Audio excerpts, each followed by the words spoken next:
10 মিনিটের ভিতর থেকে নোংরা নোংরা ফোন আসা শুরু করে, মানে র্যান্ডম ফোন আসছে আসছে। কিসের ফোন এগুলো হচ্ছে বলে দিব? এটা বলেন।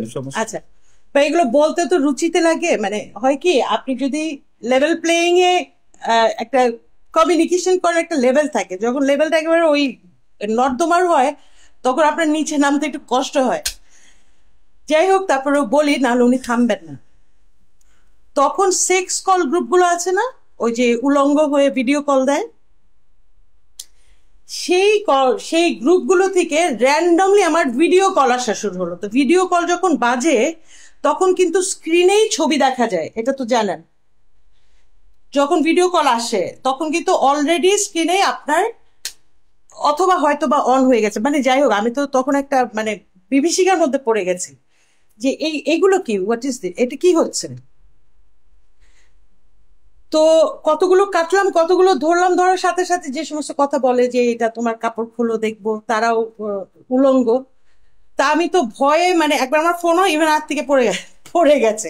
তারপর আবার একটু সময় লাগলো, পরে আমি দেখলাম যে এটা একটা সংঘবদ্ধ চক্রকে আমার নাম্বারগুলো দিয়ে দেয়া হয়েছে। বুঝতে পারলাম, আমি একজনকে ফোন করে জিজ্ঞেস করলাম, আচ্ছা এটা হচ্ছে কারণটা কি। তখন আমি, ইলিয়াস হোসেন তখন আমাকে ফোন দিচ্ছিলেন, ওনার সাথে তিনবারই উনি ফোন দিয়েছেন। তো আমি তখন ওর নাম্বারটা পেয়ে গেলাম। তো তখন আমি টেক্সট দিলাম যে আপনি কি এই কাজ করছেন, এটা বন্ধ করান। তখন উনি বললেন আপনার ফোনটা 20 মিনিট কমপ্লিটলি বন্ধ করে দেন। আমি ফোনটা 20 মিনিট কমপ্লিটলি শাট ডাউন করে দিলাম। তারপরে 20 মিনিট পরে খুললাম, যে তাহলে উনি নিশ্চয় জানেন এই সমস্ত টেকনোলজি। তো বন্ধ হয় নাই। হ্যাঁ, আবার 1-1.5 ঘন্টা পরে আবার শুরু হয়েছে। তখন আমি আবার লিখলাম যে না, ফোন বন্ধ করছে, বন্ধ হয় নাই, এটা এখন আপনি বন্ধ করান। তখন উনি আপুতে আসলো যে আপু আমি এসব কাজ করি না, তখন আমি এসব বুঝি না, আপনি একটা মিথ্যা কথা লিখেছেন, আপনি আরো 10টা মিথ্যা কাজ করতে পারেন, আপনি এটা বন্ধ করান। তখন উনি কি কি যেন বললো, যে আমি কয়েকটা নাম্বার টাম্বার পাঠালাম এই সেই। তারপরে ওই সারা রাত ওইভাবেই গেছে। পরের দিনও দেখি থামে না। এর ভিতরে দেখেন উনি আবার আমাদের দলের কোথাও একটা লিখেছি আমি, যে দুজন জামাতের পক্ষে তাকে যোগাযোগ, ওইটা দিয়ে উনি আরেকটা পোস্ট দিলেন। উনি ফোন করলেন, আপনি জামাতের বিরুদ্ধে কেন?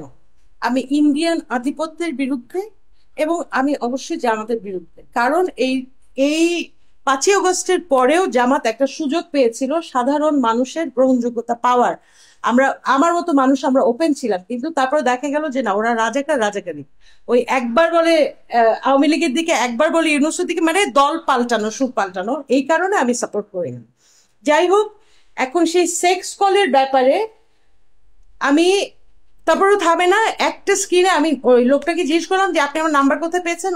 ওনারা অনেকে লিখেছেন ইলিয়াস হোসেন আপনার নাম্বার দিয়েছে, ইলিয়াস হোসেন আপনার নাম্বার দিয়েছে। তো আমি একটা স্ক্রিনশট ওনাকে দিলাম যে এটা আপনার উপরে যায়।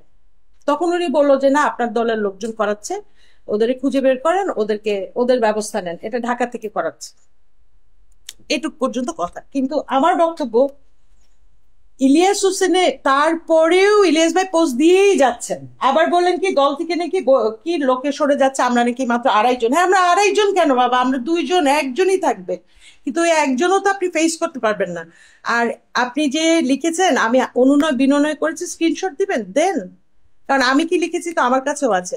মানুষের মানে আমার ভদ্রতাটাকে উনি একটা কি হিসেবে নিয়েছেন, সুযোগ, একটা দুর্বলতা হিসেবে নিয়েছেন। কিন্তু আপনাকে বলি ইলিয়াস ভাই, আপনি মিথ্যাচার করেছেন, আপনি মানুষের সামনে আপনার গ্রহণযোগ্যতা হারিয়েছেন, আপনার তথ্যের গ্রহণযোগ্যতা হারিয়েছেন। আপনি যা বলেন সেগুলো এখন আমরা বিশ্বাস করব না। আর আমার নাম্বারটা সেক্স গ্রুপে যে আপনি দেন নাই, সেটাও তো আপনাকে এখন প্রমাণ করতে হবে যে আপনি এটার সাথে জড়িত না। আমি তো মনে করি উনি জড়িত। নারী হিসেবে কি আপনাকে হেনস্থা করছে ইলিয়াস? আচ্ছা, নারী না, এক হচ্ছে তো মানুষ হিসেবে হেনস্থা করো, আর সেক্স গ্রুপে ওই সমস্ত নোংরা জায়গায় ছবি দেওয়াটাকে হেনস্থা করা, এটা একটা অপরাধ। ওকে, উনি একটা অপরাধ করেছেন। আইনগত ব্যবস্থা না না না, আমি কোনো আইনগত ব্যবস্থায় কয়জনের বিরুদ্ধে নিবেন? আর আইনগত ব্যবস্থা এগুলো হয় না তো। যে ডিজিটাল সিকিউরিটি অ্যাক্টের কথা বলেন, এগুলো শুধু আপনি করবেনই, কোনো ফল আপনি পাবেন, কোনো প্রতিকার পাবেন না। সাংবাদিক ইলিয়াস হোসেন আমজনতা দলের থেকে আমি যেন সরে যাই। আচ্ছা, ওনার যে কোনো কাজের অবজেক্টিভ জিনিসটা একটা উদ্দেশ্য আছে, উনি নাহলে খামাখা আমাকে নিয়ে কেন পড়বেন? কেন বলবে যে আমি 16 লক্ষ টাকা তারেক 60 লক্ষ। সরি 60 লক্ষ ভুলেই গেছি, 60 লক্ষ টাকা আমি তারেক ভাইকে দিয়েছি ঘুষ হিসেবে। হ্যাঁ, এটা উনি কেন বলবেন? উনি তো একটা খেলনা মানুষ না। ওনাকে কাউকে কনভিন্স করতে হয়েছে, ওনার সোর্স ঠিক করতে হয়েছে, ওনার সময় দিতে হয়েছে, দুটো টেলিফোনে কথা বলতে হয়েছে, একটা ইমেইলে গেছে সেই ইমেলটা রিসিভ করতে হয়েছে, তাই না? অনেক কাজ করতে হয়েছে। তাহলে উনি এটা কেন করলেন? আমি ওনাকে স্ট্রেইট জিজ্ঞেস করেছিলাম যে আচ্ছা আপনি আসলে কি চান, মানে কেন করলেন এগুলো?